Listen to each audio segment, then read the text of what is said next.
channel. On today's video, I want to show you what I got in my Ipsy Glam bag.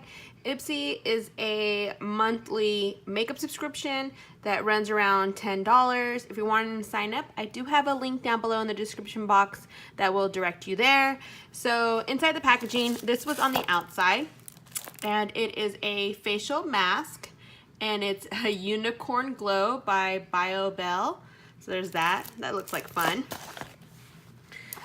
So, and I believe it came in like blue and red, which is really, really cute. So of course it comes with a little card that lets you know what they have going on.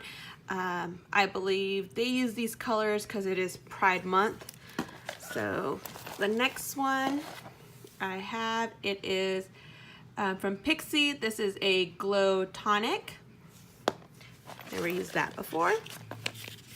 Next we have a lip icing from Estate, and this is in Goody. So let's take a look at that. Okay. So it looks like this. Okay, next we have Makeup Forever, and this is a base hydrant. So step 1, a skin equalizer.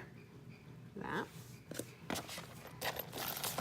And the last product I have, it is from Luxie, and this is number 245, and it's a small shader brush. Okay, yeah, that is everything I got in this month's Ipsy bag. So yeah, if you're not a subscriber, please subscribe, and thank you for watching, and I hope you guys have a wonderful week. Bye.